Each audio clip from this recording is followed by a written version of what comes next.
مدرسہ بیت العلوم کونڈوا پونے اس official channel کو سبسکرائب ضرور کریں۔ یاد رکھیے اس سے کسی ایک شخص کو نہیں پورے مدرسے کو فائدہ ہوگا اور آپ کو اجر عظیم ملے گا۔ سورہ کہف آیت 71 سے لے کر 78 تک۔ اعوذ باللہ من الشیطان الرجیم، بسم اللہ الرحمن الرحیم۔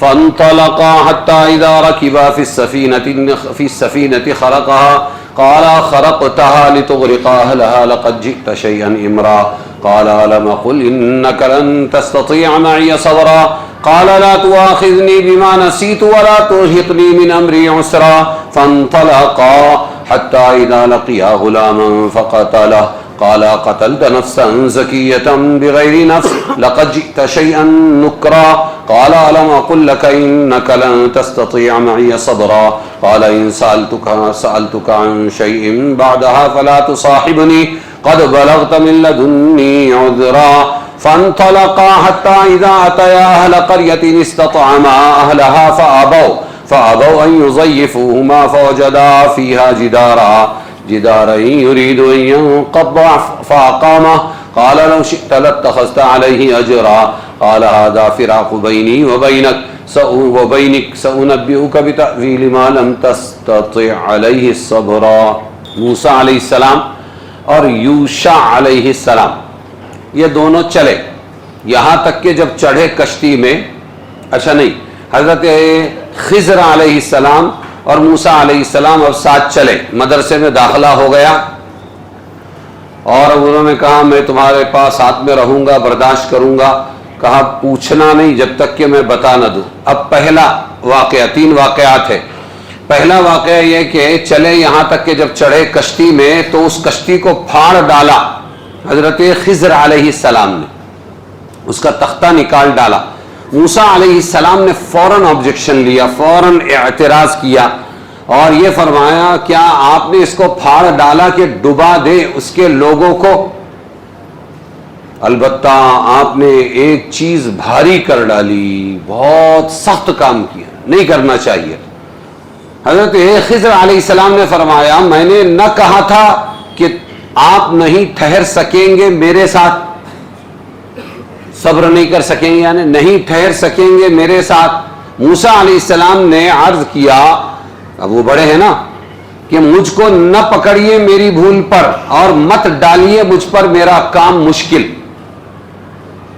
وَلَا تُرْهِقْنِي مِنْ أَمْرِي عُسْرًا، اور مت ڈالیے مجھ پر میرا کام مشکل، یعنی مشکل مت بناؤ میرا کام، ذرا نرمی سے کام لو۔ پھر دونوں چلے، دوسرا واقعہ، پھر دونوں چلے یہاں تک کہ جب ملے ایک لڑکے سے، ایک لڑکا تھا وہاں معصوم، تو اس کو مار ڈالا خضر علیہ السلام نے، یوں گردن پکڑی اور ایسا مروڑ کے پھینک دی، مار دیا۔ حضرت موسیٰ علیہ السلام نے پھر اعتراض کیا کہ آپ نے مار ڈالا ایک جان کو جو بہت پاکیزہ تھی، بغیر کسی گناہ کے۔ کوئی جان کے بدلے جان لیتے تو بات الگ تھی، بغیر کسی جان کے تم نے اس کی جان لے لی۔ لقد جئت شیئا نکرا، بے شک آپ نے ایک چیز کی ہے نامعقول، جو عقل میں آنے والی نہیں، ایسے کام کرتے ہیں، آپ نے اس کو قتل کر دیا۔ حضرت خضر علیہ السلام نے فرمایا میں نے تجھ کو نہ کہا تھا کہ آپ کو نہیں کہا تھا کہ آپ نہیں ٹھہر سکو گے میرے ساتھ، صبر نہیں کر سکو گے۔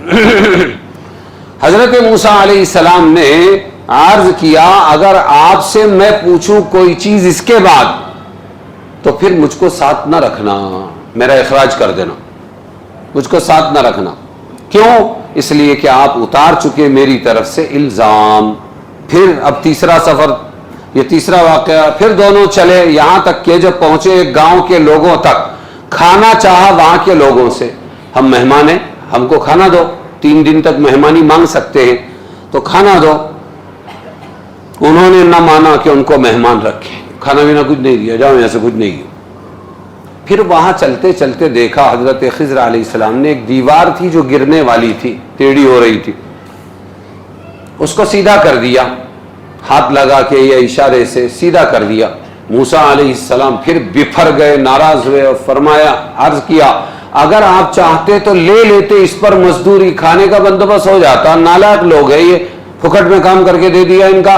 حضرت خضر علیہ السلام نے فرمایا اب جدائی ہے میرے اور آپ کے بیچ میں، ھذا فراق بینی و بینک، اب جدائی ہے، اب آپ جا سکتے ہیں۔ اب جتلائے دیتا ہوں آپ کو پھر ان باتوں کا جس پر آپ صبر نہ کر سکے، پھر تعویل، پھیرتا ہے نا آدمی ظاہر کے خلاف جو بولتا ہے، اب میں جتلائے دیتا ہوں، انہیں آپ کو بتا دیتا ہوں، سونبئو کا، جانے سے پہلے میں 3 باتوں کا راز بتلا دیتا ہوں کہ میں نے کشتی کو عیبدار کیوں کیا، لڑکے کو ناحق کیوں قتل کیا اور دیوار کو کیوں درست کیا، یہ انہوں نے کہا۔ صحیحین یعنی بخاری و مسلم کی روایت ہے کہ خضر علیہ السلام نے کلہاڑی کے ذریعے کشتی کا ایک تختہ نکال دیا۔ کائے کے ذریعے؟ کلہاڑی ہوگی، کلہاڑی سے تختی، اس کا کشتی کا تختہ نکال دیا، جس کی وجہ سے کشتی میں پانی بھر کر غرق ہونے کا خطرہ لاحق ہو گیا تھا۔ اسی لیے حضرت موسیٰ علیہ السلام نے اس پر اعتراض کیا، مگر تاریخ سے یہ بات ثابت ہے کہ پانی بھرا نہیں، یا تو اوپر کا ایسا تختہ توڑا ہوگا کہ جہاں سے پانی نہیں آتا ہے، کشتی کا اوپر کا حصہ، یا ان کا کوئی معجزہ کرامت ہوگی کہ پانی نہیں آیا، لیکن کام ایسا ہوا احسان کے بدلے احسان فراموشی والا کہ موسیٰ علیہ السلام نے فوراً اعتراض کر دیا، اور مزاج مسلمان کا یہی ہونا چاہیے۔ بہت الگ بات ہے، لیکن آ گئی یاد تو بولو، بہت الگ بات ہے۔ یہ جو مسلمانوں میں اتحاد پیدا نہیں ہوتا، بہت مشکل سے پیدا ہوتا ہے، اس کے راز کئی ہوں گے۔ ایک راز میری سمجھ میں جو آیا ہے وہ یہ ہے کہ یہ ڈائریکٹ اللہ سے جڑتا ہے۔ کس سے جڑتا ہے؟ مسلمان کس سے جڑتا ہے؟ کسی کی عقیدت فالتو برداشت نہیں کرتا ہی،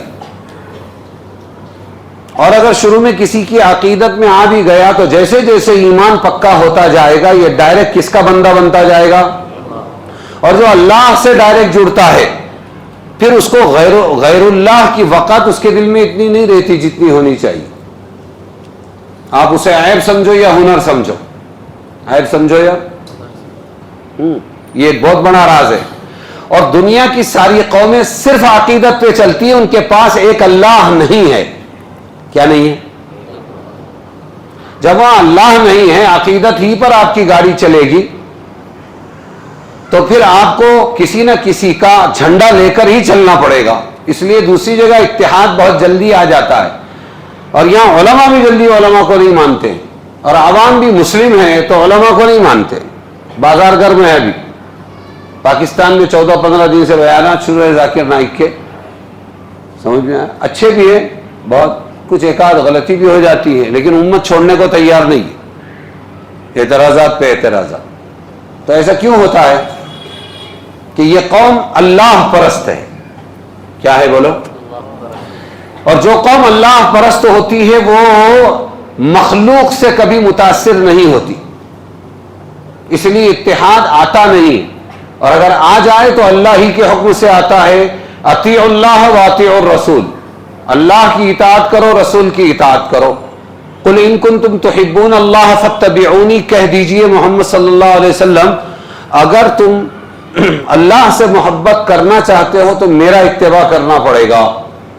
اس طرح اللہ گھیر گھار کے لاتے ہیں۔ تو علماء کا بھی احترام کیوں ہے کہ اللہ کا حکم ہے، نائب رسول ہے، ورنہ اللہ کافی ہے تمام بندوں کے لیے۔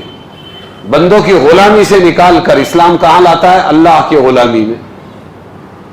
تو یہ اتحاد نہ ہونے کی ایک بڑی وجہ یہ بھی ہے کہ یہ مسلمان ایک اللہ سے جب جڑ جاتا ہے تو پھر دوسرے اس کے اندر دوسروں کو خاطر میں نہیں لاتا۔ تو اعتراض کیا، یہاں یہ پوائنٹ پر میں بول رہا تھا، جب بھی کسی عالم کو یا کسی مسلمان کو شریعت کے خلاف کوئی کام نظر آئے تو اسے برابر ادب کے دائرے میں اعتراض کرنا چاہیے، تو حق زندہ رہے گا، ورنہ صرف منڈیاں ہلاتے رہیں گے تو حق مٹ جائے گا۔ کیا ہو جائے گا؟ یا آج تک جو تھوڑا حق بچا ہوا ہے یہ اسی لیے ہے کہ پنگا لینے والوں نے اللہ کے لیے امت سے پنگا لیا ہے، ورنہ سب کو اپنے عقیدت مند پسند ہے۔ لیکن وہ بولتے ہیں جو بولنا ہے کھلا کھلا بولتے ہیں، تم کو اچھا لگے کہ برا لگے. اس لیے موسیٰ علیہ السلام نے اعتراض کیا. سمجھ میں آیا؟ تو کلہاڑی سے توڑا تھا تختہ. اب آگے کہ حتیٰ اذا لقیا غلامن، اب ایک لڑکے سے ملے جو معصوم تھا. جان کے بدلے جان لے سکتے ہیں لیکن ناحق کسی کو قتل کرنا صحیح نہیں. موسیٰ علیہ حضرت خضر علیہ السلام نے پکڑا، منڈی مروڑی اور مار ڈالا اس کو. اس پر بھی اعتراض کیا حضرت موسیٰ علیہ السلام نے، آپ نے بہت برا کام کیا، ہی ایسا نہیں کرنا چاہیے تھا. یہ جو اہل قریۃ ہے، بستی والوں پر سے گزرے. تیسرا واقعہ وہ کون سی بستی تھی؟ بعضوں نے کہا، ابن عباس رضی اللہ عنہما کی روایت ہے، انطاکیہ. ارطغرل غازی کے اندر آپ لوگوں نے انطاکیہ کا نام سنا ہوگا. تو انطاکیہ کی بستی تھی. اور خوابوں کی تعبیر کے بڑے عالم ابن سیرین کی روایت ہے کہ ایکا، اصحاب الایکا قرآن میں ایکا بستی تھی. ابو ہریرہ رضی اللہ عنہ سے منقول ہے کہ وہ اندلس، اسپین کی بستی، اسپین کے گاؤں میں سے کوئی ایک بستی تھی. تو یہ تین کے نام آئے ہیں، واللہ عالم. قرآن نے اس کو نہیں چھیڑا. بستی والے، بس اتنا کہا. اگلی آیت ہے 79 سے لے کر 82 تک. اما السفینة فکانت لمساکین یعملون فی البحر فاردت ان اعیبها وکان وراءهم ملک یأخذ کل سفینة غصبا وَأَمَّا الْغُلَامُ فَكَانَ أَبَوَاهُ مُؤْمِنَيْنِ فَخَشِينَا أَن يُرْهِقَهُمَا طُغْيَانًا وَكُفْرًا فَأَرَدْنَا أَن يُبْدِلَهُمَا رَبُّهُمَا خَيْرًا مِّنْهُ زَكَاةً وَأَقْرَبَ رُحْمًا وَأَمَّا الْجِدَارُ فَكَانَ لِغُلَامَيْنِ يَتِيمَيْنِ فِي الْمَدِينَةِ وَكَانَ تَحْتَهُ كَنزٌ لَّهُمَا وَكَانَ أَبُوهُمَا صَالِحًا فَأَرَادَ رَبُّكَ أَن يَبْلُغَا أَشُدَّهُمَا وَيَسْتَخْرِجَا كَنزَهُمَا رحمة من ربك وما فعلته عن امری ذلك تأویل ما لم تستطع علیہ صبرا. کیا کہا تھا حضرت خضر علیہ السلام نے کہ اب تم جا تو رہے ہو مجھے چھوڑ کر، میرے مدرسے سے اخراج ہو گیا، لیکن رکو رکو، وہ تین واقعات جس پر آپ صبر نہ کر سکے ان کا راز بتلاتا ہوں، وہ راز تو سمجھ کے جاؤ. پہلا واقعہ، وہ کشتی، جو کشتی تھی تو چند محتاجوں کی جو محنت کرتے تھے دریا میں، چند محتاج غریب لوگ تھے، وہ محنت کرتے تھے دریا میں. تو میں نے چاہا کہ اس میں عیب ڈال دوں، اس کشتی کو عیب دار بنا دوں. سمجھ میں آیا؟ اس لیے ایک تختہ نکال دیا. کیوں؟ اور ان کے پرے تھا، ان کے آگے جب کشتی پہنچتی تو وہاں پر تھا ایک بادشاہ جو لے لیتا تھا ہر کشتی کو چھین کر. کیا کرتا تھا وہ؟ چھین کر لیتا. اچھی کشتی دکھی تو چھین کر لے لیتا تھا. تو میں نے کیوں عیب پیدا کیا؟ تاکہ وہ اس کو یوں ہی ایسی ہی پھٹی پرانی چھوڑ کر سمجھ کر چھوڑ دے رہے. عیب پیدا کرنا احسان تھا. بات سمجھے؟ آگے، اور جو چھوکرے کو میں نے، معصوم لڑکے کو قتل کیا تو اس کے ماں باپ تھے ایمان والے. پھر ہم کو اندیشہ ہوا، خشی نہ ہے، خشی تو نہیں ہے، مجھے اندیشہ ہوا نہیں، پھر ہمیں اندیشہ ہوا کہ ان کو عاجز کر دے گا زبردستی اور کفر کر کر. یہ بچہ نالائق نکلے گا، یہ کافر بنے گا، یہ سرکش ہوگا، یہ گناہ گار ہوگا، اپنے نیک مومن ماں باپ کو مجبور کر دے گا اور وہ بھی بیچارے جہنم میں چلے جائیں گے. تو اس کی بھلائی، ماں باپ کی بھلائی اسی میں ہے کہ بچپن میں قتل کر دو. سیدھا میں کیا کر دو؟ بچپن میں ہی قتل کر دو. اب یہ غیبی علم ہے آگے کیا ہونے والا ہے، اور وہ ان کو حاصل ہوا ہے.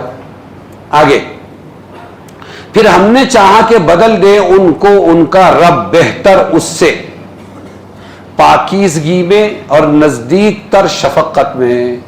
یہ بچہ تو ہم مار ڈالیں گے اور اس کے بعد میں اللہ کیا کرے کہ اس سے اچھی اولاد دے دے جو پاکیزہ ہو اور شفقت میں بھی ظالم نہ ہو بیٹا، بلکہ ماں باپ پر رحم کرنے والا ہو. اس لیے میں نے اس کو قتل کیا.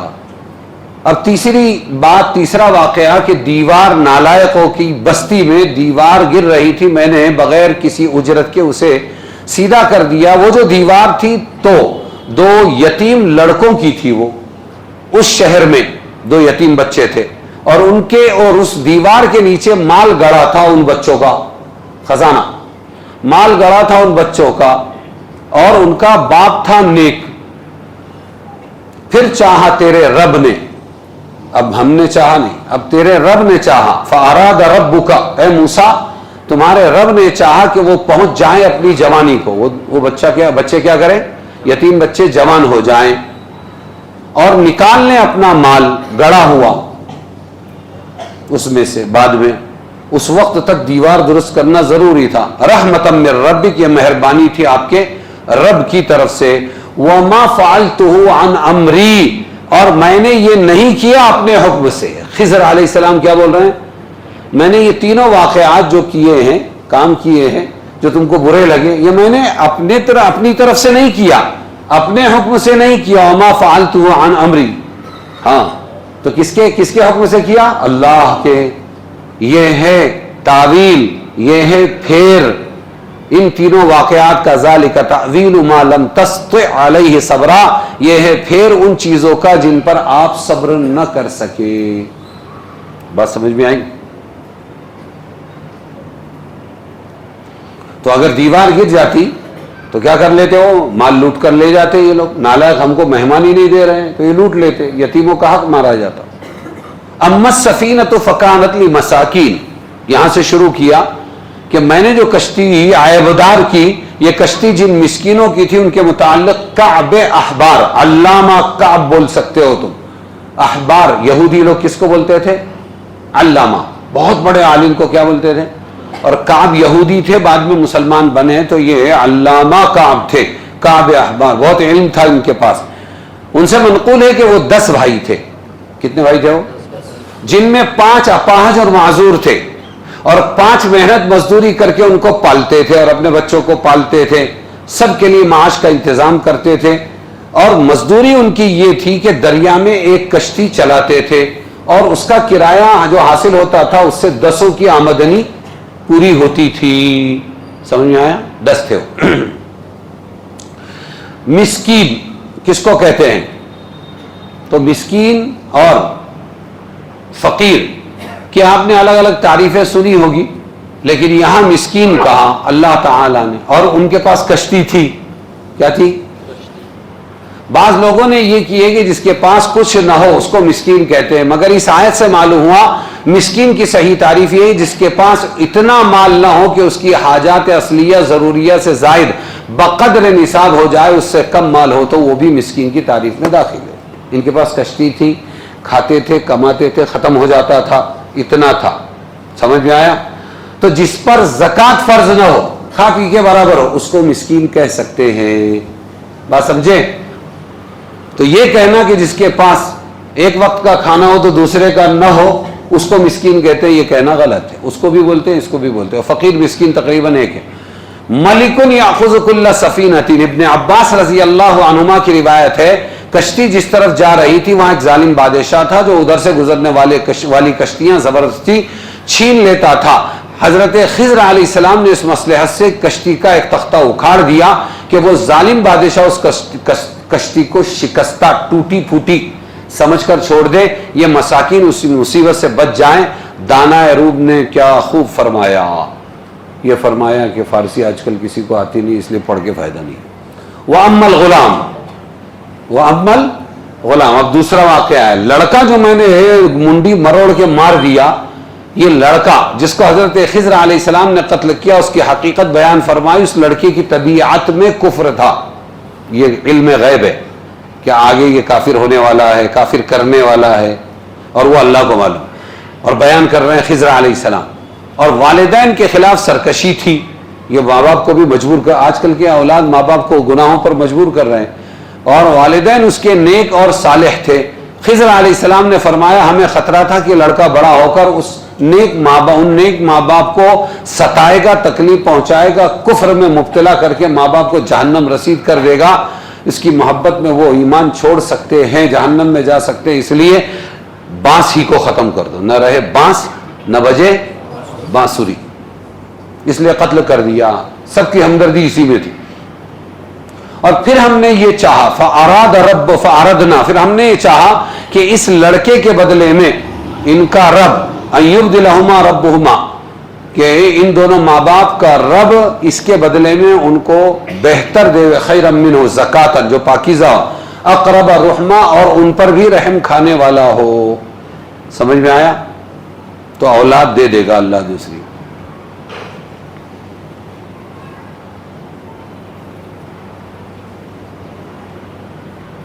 بہتر اولاد دینے کا وعدہ کیا.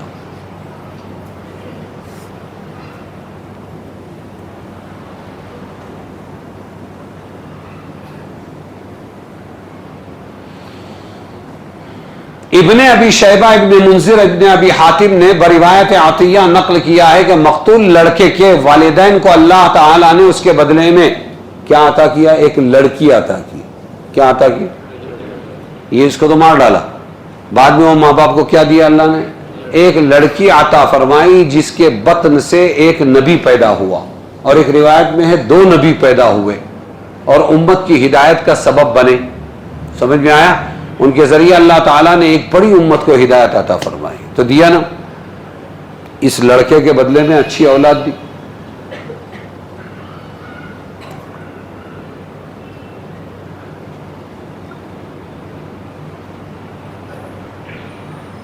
اگلے واقعے میں دیوار کے نیچے کیا تھا؟ یتیم بچوں کے لیے خزانہ. ابو درداء رضی اللہ عنہ نے رسول اللہ صلی اللہ علیہ وسلم سے روایت کیا ہے کہ وہ سونے اور چاندی کا ذخیرہ تھا. کیا تھا وہ؟ سونے چاندی کا ذخیرہ تھا. وہ ان کے بچوں کے کام آیا بعد میں. ابن عباس کی روایت میں دوسری بات ہے، سونے کی تختی تھی اور تختی پر نصیحتیں تھی. یہ روایت حضرت عثمان ابن عفان نے مرفوعاً رسول اللہ صلی اللہ علیہ وسلم سے نقل کی ہے. قرطبی کی روایت ہے، قرطبہ وہاں کے رہنے والے. پہلا کیا لکھا تھا اس میں؟ بسم اللہ الرحمن الرحیم. دوسرا، تعجب ہے اس شخص پر جو تقدیر پر ایمان رکھتا ہے پھر غمگین کیوں کر ہوتا ہے. تیسرا، تعجب ہے اس شخص پر جو اس پر ایمان رکھتا ہے، اس پر ایمان رکھتا ہے کہ رزق کا ذمہ دار اللہ تعالیٰ ہے، پھر ضرورت سے زیادہ مشقت اور فضول قسم کی کوشش میں کیوں لگتا ہے. چوتھا، تعجب ہے اس شخص پر جو موت پر ایمان رکھتا ہے پھر خوش و خرم کیسے رہتا ہے. پانچواں، تعجب ہے اس شخص پر جو حساب آخرت پر ایمان رکھتا ہے پھر غفلت کیسے برتتا ہے.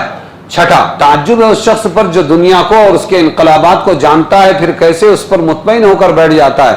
آٹھواں، لا الہ الا اللہ محمد الرسول اللہ. یہ کلمات تھے. اس کو کنز کہا، خزانہ تھا، سونے کی تختی پر لکھا ہوا. سمجھ میں آیا؟ والدین کی نیکی کا فائدہ اولاد اور اولاد کی اولاد کو پہنچتا ہے. وَكَانَ أَبُوهُمَا صَالِحًا. سمجھ میں آیا؟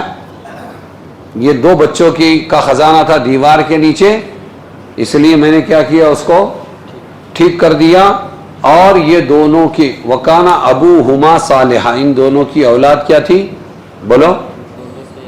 ابوہما، ان دونوں کے ابا، ان دونوں کے یہ یتیموں کے ابا کیا تھے؟ نیک تھے.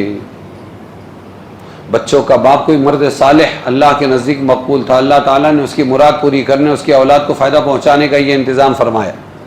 اللہ تعالیٰ ایک بندے کی نیکی اور صلاحیت کی وجہ سے اس کی اولاد اور اولاد کی اولاد اور اس کے خاندان کی اور اس کے آس پاس کے مکانات کی حفاظت فرماتے ہیں. سنو ذرا غور سے، کیا فرمایا؟ ایک آدمی کی نیکی کی وجہ سے اللہ تعالیٰ، یہ حدیث ہے، محمد ابن منقدر فرماتے ہیں، نہیں میں نے غلط کہا، یہ محمد ابن منقدر ایک نیک اللہ والے ہیں، وہ فرماتے ہیں اللہ تعالیٰ ایک بندے کی نیکی اور صلاحیت کی وجہ سے اس کی اولاد اور اولاد کی اولاد اور اس کے خاندان کی اور اس کے آس پاس کے مکانات کی حفاظت فرماتے ہیں. تفسیر مظہری میں ہے. بات سمجھ میں آئی؟ اب سنیں، قرطبی میں ہے، حضرت شبلی فرمایا کرتے تھے. حضرت شبلی بہت بڑے اللہ والے تھے اور بہت بڑے عالم تھے. وہ فرمایا کرتے تھے میں اس شہر اور پورے علاقے لیے امان ہوں. کیا ہوں؟ امن و امان. اللہ یہ مصیبت نہیں لائے گا.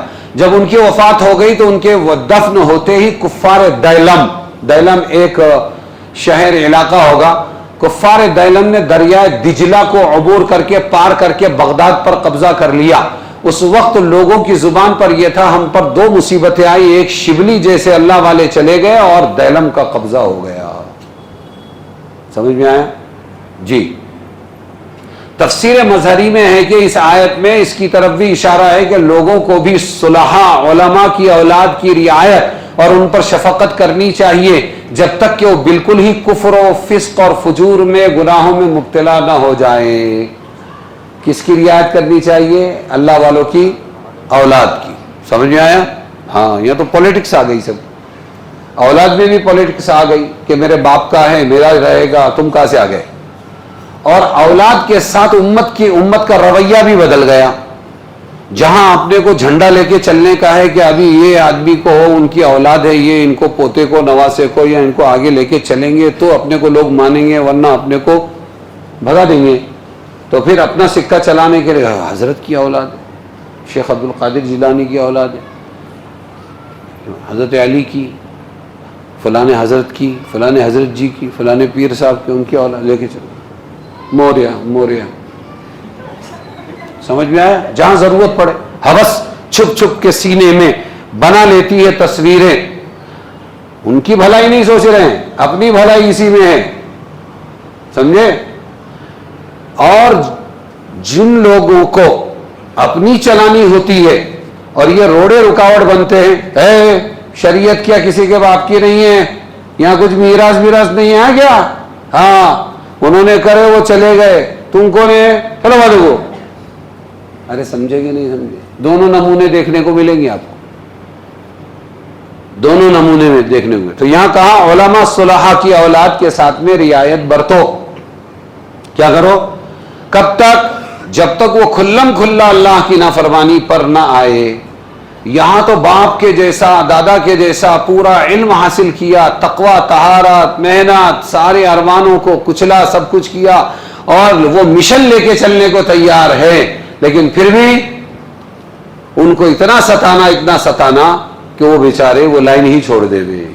اس لیے میرا اپنا تجربہ یہ ہے کہ جو اللہ والے اور علماء صلحاء، محتمم، مفتی اور مفسر اور خطیب اور جامع مسجد کے امام اور یہ اور وہ ان کی اولاد ہو، وہ پوری کوشش یہ کرے کہ وہی باپ والا علم، وہی عمل اپنے اندر پیدا کرے، وہ مشن لے کے چلیں۔ لیکن دیکھیں جب پیٹ دکھو اور جلن والے لوگ سامنے ہوں، وہ بار بار روڑے رکاوٹیں لانے لگے تو کہے السلام علیکم، تو ہے ہر جا، یہ تو اپنا بھی، یہ طور صحیح، تو نہیں اور صحیح، اور نہیں اور صحیح، ہم رہیں یا نہ رہیں مدرسہ آباد رہے، ہم رہیں یا نہ رہیں مدرسہ آباد رہے۔ ہاں، کیوں؟ ہم بہتا پانی ہیں، کیا ہے؟ ہاں، یہ اللہ کی طرف سے ہے، اور بہتے پانی کو کوئی روک نہیں سکتا، تم روک کر بتاؤ۔ خود راہ بنا لے گا، بہتا ہوا پانی ہے، مگر جو گھر کے آتا ہے وہ بادل چھا ہی جاتا ہے، مگر جو گھر کے آتا ہے، ہاں، وہ تبلیغ میں ہی چلے گا، باپ کی لائن پر، دادا کی لائن پر، نانا کی لائن پر تو ہی کامیاب ہوگا، ایسا نہیں، وہ مدرسے ہی میں چلے گا۔ بالکل، مدرسہ بناؤ، امت کے حوالے کرو، ہماری کوئی میراث نہیں۔ تبلیغ بناؤ، امت کے حوالے کرو، ہماری کوئی میراث نہیں۔ جو دین کے شعبے وہ سب کس کی میراث ہے؟ اکیلے اللہ۔ چلانا ہے چلائے گا، نہیں چلانا ہے نہیں چلائے گا۔ مولانا اشرف علی تھانوی رحمۃ اللہ علیہ کا ایک مدرسہ تھا، اور مدرسے میں کبھی بھی چندہ نہیں کرتے تھے۔ کوئی آیا دے دیا تو چل رہا ہے، بچے کھا رہے ہیں، نہیں تو بھوکے ہیں، میں بھی بھوکا، تم بھی بھوکے۔ حضرت سفیر رکھ لو، معتقدین نے کہا، کہنے لگے نہیں، جس کو دینا ہے دے۔ تب تو حضرت یہ مدرسہ نہیں چلے گا، جب تک آپ ہے تب تک چلے گا، جب آپ نہیں رہیں گے تو پھر مدرسہ بند پڑ جائے گا، کوئی چندہ دے گا نہیں۔ کہنے لگے بند پڑ جائے تو بہت اچھی بات ہے، سبحان اللہ۔ یہ ہوتے تھے ایمان والے۔ یا لونوں نے کہ کیا ہے نام نہیں معلوم میرے کو، یہ ادھر یہ تمہارا اس کو لونوں والے کو لگ کرے، وہاں ایک مدرسہ ہے، ہاں کیا ہے ایسا کچھ تو بھی ہے، خیر ملولی نہیں، یہ تو نیا ہے، یہ مولانا اشرف علی تھانوی کے زمانے کا مدرسہ ہے اور ٹرسٹ بمبئی کا ہے۔ تو وہاں کے کچھ لوگ گئے حضرت مولانا اشرف علی تھانوی رحمۃ اللہ علیہ کے پاس، اور جا کر ان کو وہ ہدیہ پیش کیا، تو کافی موٹی رقم تھی۔ انہوں نے دیکھا کہاں کے ہو کہ فلاں، وہاں کوئی مدرسہ ہے نہیں، یہ لے جاؤ مدرسہ کھولو، وہ مدرسہ ہے وہ۔ ارے سمجھے کہ نہیں سمجھے؟ مولانا اشرف علی تھانوی رحمۃ اللہ علیہ کو ہدیہ بھیجا، یہ بھوپال کی بیگم نے یا کسی رئیس نے یا نواب نے, اور بہت بڑی رقم تھی اس زمانے کی, وہ بھیجا, دیکھا انہوں نے, اس سے پہلے ہم سے کبھی ملاقات, خط و کتابت, کوئی پہچان, کوئی پیری مریدی کا سلسلہ نہیں, نواب صاحب نے بھیجا ہے آپ کے. کہنے لگے پھر میں نہیں لیتا یہ ہدیہ, لے جاؤ واپس کر دو. تو اس نے لے کے دے دیا. تو نواب صاحب نے وہاں سے لکھ کے بھیجا, مولانا اتنا بڑا ہدیہ دینے والا کوئی ملے گا نہیں, رکھ لو. وہاں سے لکھ کے بھیجا. حضرت نے جواب لکھوایا, اتنا بڑا ہدیہ کوئی واپس کرنے والا بھی نہیں ملے گا, رکھ لو. دین کے کام مستغنی ہو کر اللہ سے جڑ کر کرنے کا مزاج بناؤ. ہاں مخلوق, میں ہمیشہ جب مدرسہ شروع کیا تب بھی بولا میں نے اپنے ساتھیوں کو, نالے یہاں رکھو, انسان بدگمان, انسان, ہاں پہلے تو چندہ لینے کے لیے 5,000 10,000 چندہ لینے کے لیے ان کو مناؤ پٹاؤ. ایک مرتبہ دے دیے, ہم ہمیشہ دیں گے, ہم ایسا کریں گے, ہم ایسا کریں گے, ایسا سب. 1-2 مرتبہ کے بعد خود محتاج ہے بیچارہ, حالات آتے تو چھوڑ دے گا وہ. اور پھر ہمارے دوست پھرتے رہتے, وہ چگلیاں کریں گے کہ ارے وہ مدرسہ تو ایسا ایسا, وہ تو خود دیتے ہیں. اچھا ان کو کیا دینے کا, ہاں ٹھیک ہے, اچھا تم نے بولے ہاں کیا. اب وہ ناراض ہو گیا, بھائی دو نا. اب ان کو منانے میں اپنی صلاحیت برباد کرو. سمجھ میں آیا؟ انسان بدگمان, ایک رحمان وہ بدگمان نہیں ہے, وہ دیتا رہے گا. چہرے بدلتے رہیں گے, ہاتھ بدلتے رہیں گے. بات سمجھے کہ نہیں سمجھے؟ تو اس لیے اللہ والے اور علماء جو ہوتے ہیں ان کی قدر کرو, ان کی اولاد کی بھی قدر کرو. کون سا پاپ کیا ان کے, وہ بیچارے پیدا ہوئے دین کے داعیوں علماء کے گھر میں, اس لیے اچھا رکھو. کب تک؟ جب تک کہ وہ شر پر نہ آ جائے. 2 ٹکڑے کر ڈالے, تنظیم کے 2 ٹکڑے, اس کے 2 ٹکڑے, اس کے 2 ٹکڑے, گولیاں بندوق مدرسے کے اندر. ارے میں بولا آپ تو, ہاں وہ ہمارے بھائی ہیں وہاں پر, بڑا مدرسہ. غیبت ہو جائے گی اس لیے میں نہیں بولتا. یو پی کے ایک علاقے میں میں سال لگا رہا. آپ کے بھائی تو وہاں ملے تھے, ہاں وہ وہاں پڑھا رہے ہیں. میں بولا تم یہاں پڑھا رہے, وہ اتنا بڑا مدرسہ, 10 بھائی بھی کم ہو جائیں گے. نہیں, کہنے لگے جیسے ابا کا انتقال ہوا, بڑے پیر صاحب تھے, جیسے انتقال ہوا تو بند کمرے میں ہم نے کہا ہم بھی آپ کے ساتھ یہ مدرسہ چلائیں گے. بندوق نکالا, یا تو نکل جاؤ یہاں سے, نہیں تو یہ نکل جائیں گی. بولے جان بچا کے آیا ہوں دوسرے مدرسے میں پڑھانے کو. جب ایسی شرارتوں پر آئے تو پھر ان کو بتا دو ان کا ٹھکانہ, ورنہ زبردستی ان کے ساتھ دشمنی غلط بات ہے. ارے سمجھے کہ نہیں سمجھے؟ ایک بات اور سمجھ میں آئی. کیا سمجھ میں آئی؟ ایک بات یہ سمجھ میں آئی کہ خیر اور شر سب کس کی طرف سے بولو. لیکن ہم بول سکتے ہیں بھائی میرے ساتھ جتنا شر ہوا وہ بھی اللہ نے کیا, اور جتنا خیر ہوا وہ بھی اللہ نے کیا. اصلی معنی کے اعتبار سے, حقیقت کے اعتبار سے جائز. لیکن پھر بھی ادب یہ ہے کہ اللہ کی طرف شر کو منسوب نہیں کرنا چاہیے. کیا نہیں کرنا چاہیے؟ ہاں, اگر شر ہوا ہے, اے اللہ گناہ ہوئے ہیں, شر ہوا ہے تو میں نے کیا ہے, اور جتنی مجھ پہ مہربانی ہوئی, خیر ہوا ہے, وہ تیری طرف سے ہوا ہے. یہ ادب سکھلایا. سمجھے کہ نہیں سمجھے؟ کوئی آفت یا حادثہ دنیا میں پیش آتا ہے تو وہ اللہ کی طرف منسوب نہ کیا جائے. جیسے ابراہیم علیہ السلام کہتے ہیں الذی هو یطعمنی ویسقین, وہ مجھے کھلاتا ہے اور مجھے پلاتا ہے. وَإِذَا مَرِضْتُ, اور جب میں بیمار پڑ جاتا ہوں تو بیماری کی نسبت کس کی طرف کی؟ اپنی طرف. فَهُوَ يَشْفِينِ, تو وہ مجھے شفا دیتا ہے. یہ ادب بتلایا. سمجھ میں آیا نہیں آیا؟ خضر علیہ السلام نے بھی ایسا ہی کیا. ان کے بات چیت میں آپ غور کریں گے تو آپ کو یہ ملے گا. حضرت خضر علیہ السلام زندہ ہیں یا وفات پا گئے, یہ ایک سوال ہے, بہت لمبی چوڑی بحث ہے. تو کئی لوگ کہتے ہیں کہ وہ زندہ ہے, لیکن جمہور کا کہنا یہ ہے کہ وہ انتقال کر گئے ہیں. والجمہور علی انہ مات, جمہور علماء اس پر ہیں کہ خضر علیہ السلام کی وفات ہو گئی ہے. سمجھ میں آئے؟ کئی واقعات ہیں, وہ آئے بھی ملے بھی, لیکن ان کا انتقال ہو چکا ہے یہ کہا گیا۔ ایک ہے حضرت سید احمد سرہند پنجاب میں ہے، یہ مجدد الفسانی ہے، سمجھ میں آیا؟ یعنی یہ کون سا دوسرا ہزارہ چل رہا ہے نا، اکبر کے زمانے میں دین کا ایسا کام کیا کہ ان کو دوسرے ہزارے کا مجدد کہتے ہیں۔ 1000 سال تک سب علماء مل کے جو نہیں زندہ کر سکتے وہ دین زندہ کیا۔ مجدد الفسانی نے اپنے مکاشفہ سے فرمایا، مکاشفہ وہ بیچارے اللہ ان کو کوئی دکھاتا ہوگا، کہ میں نے خود حضرت خضر علیہ السلام سے اس معاملے کو عالم کشف میں پوچھا، آپ زندہ ہیں کہ مر گئے؟